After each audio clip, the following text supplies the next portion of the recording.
I'm showing everybody. Those are all the audience members. Hello. Everybody say hi. Hi. I saw his face.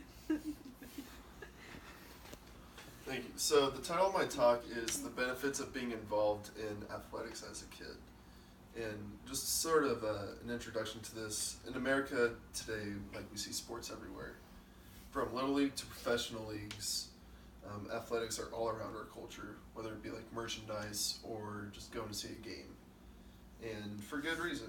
Throughout any age group, athletic builds important qualities like leadership, hard work, work ethic, and teamwork that are really translatable into every aspect of your life.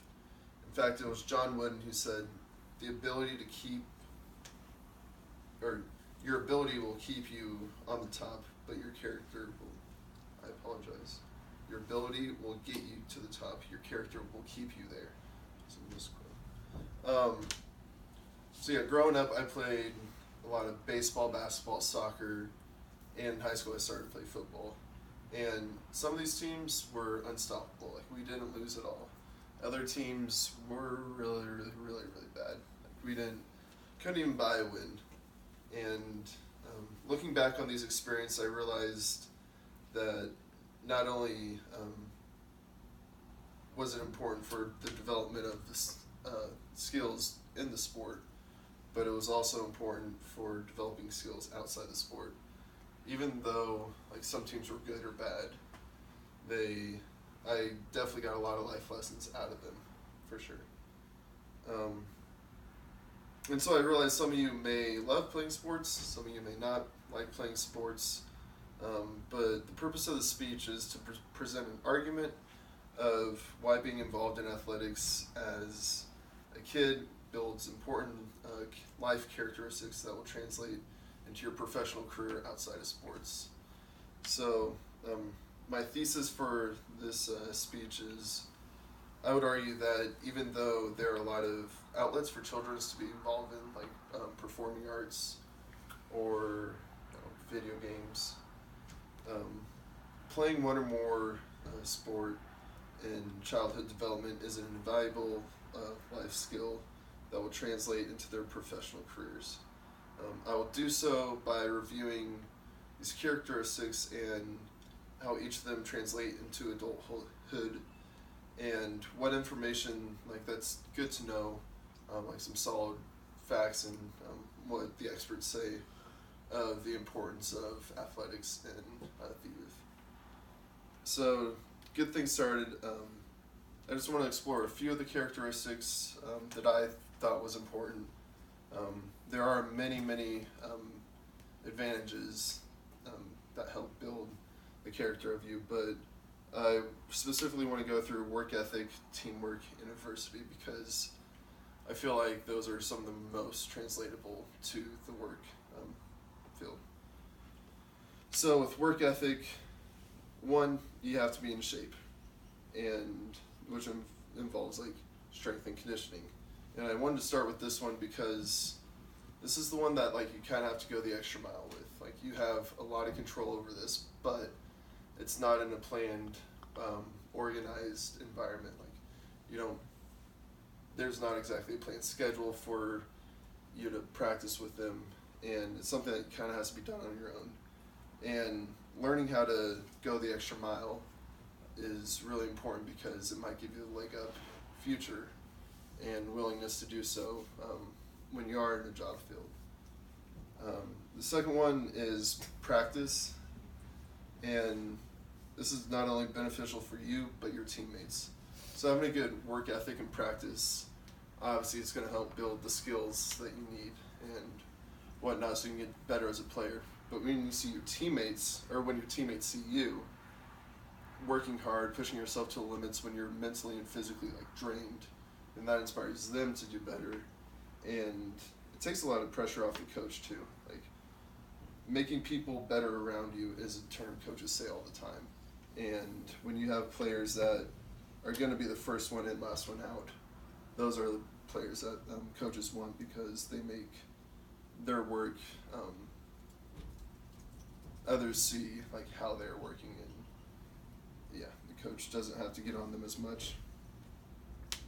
So yeah, just kind of review. It really translates with back into your mental toughness, going the extra mile with a good work ethic, leading by example, kind of like I was saying with working hard in practice, and also running through the finish line. Like if you're winning in a game and you just kind of let up, then that gives the other team a chance to come back and maybe go ahead and win. And if you don't have that good work ethic in the job field, say you get a project or something, and you're like, oh, the first part like went really, really good, so I'm going to let up. Well, you're probably not going to be successful that other part. And just again, like perseverance as well, not giving up. The second quality I have is teamwork. Again, so when you're in a new environment, you're not going to have the best chemistry or anything. So this was why you have a lot of practice all the time in sports, and this is so you can come together as a unit and build that synergy that you have. And because you're really only like as strong as your weakest link. You might be LeBron James of the world, but if you're surrounded by a bunch of high school basketball players, you're never going to be able to beat any team in the NBA, nonetheless Golden State. So yeah, it's impossible to expect to be successful on the field if you don't relentlessly practice being successful in practice. And in game, obviously, teamwork is very important as well. And there are very few sports where one player is totally responsible for the entire team's success. Every player who's in the game plays some sort of role, whether it be being a really good defender, being that offensive scorer, or the offensive production. And this, again, translates into the work field because companies that work together are going to be the most successful. If there's like any division, any less synergy is a word they like to use a lot, then they're not going to be as successful as they could be.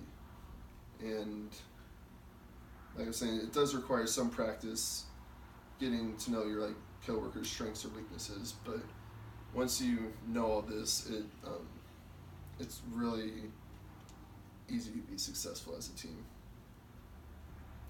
And the third characteristic I want to talk about is handling adversity.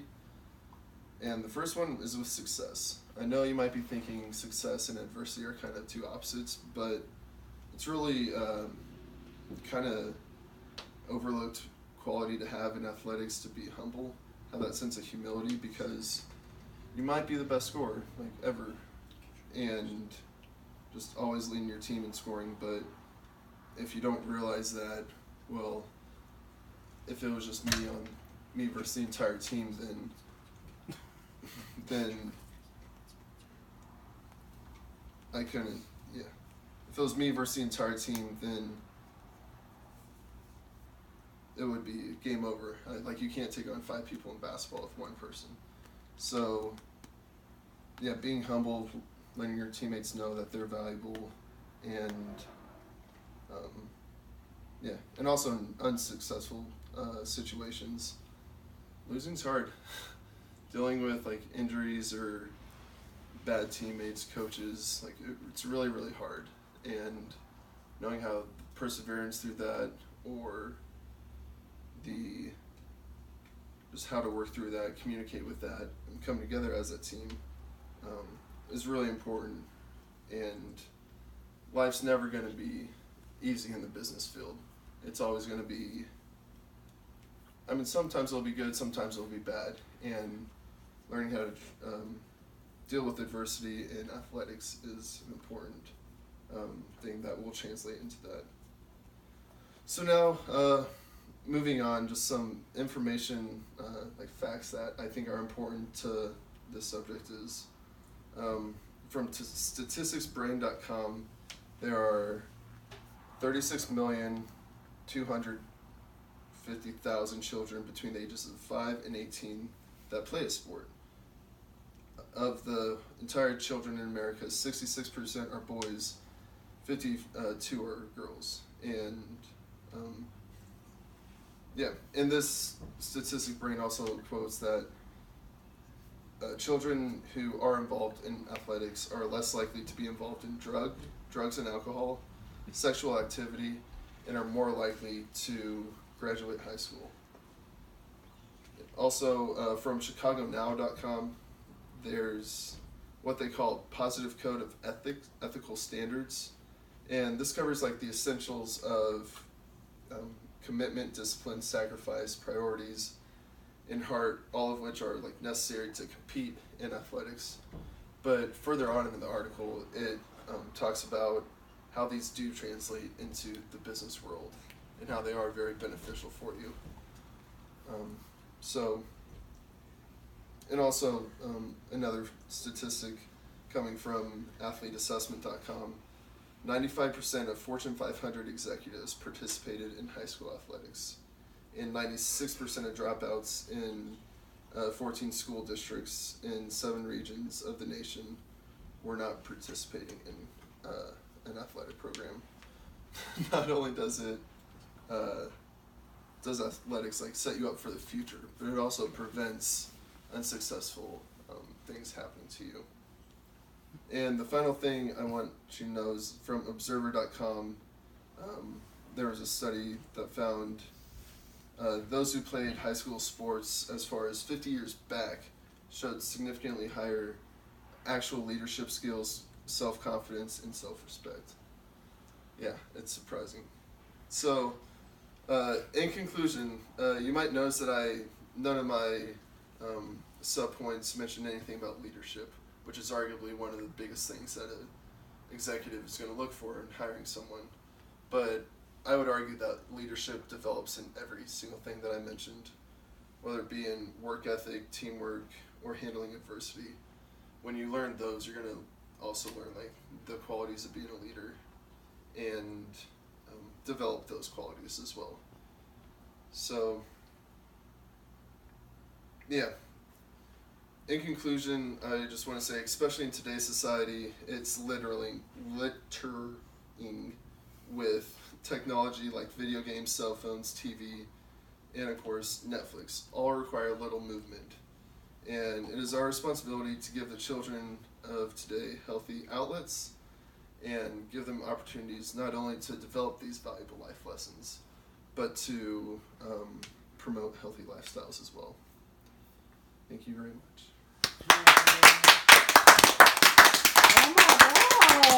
Encore! Yay, Tim! Encore! Did you see the time? Or did I switch to the world clock when I think you switched to the world clock. Oh, here. There's the time. Oh my god!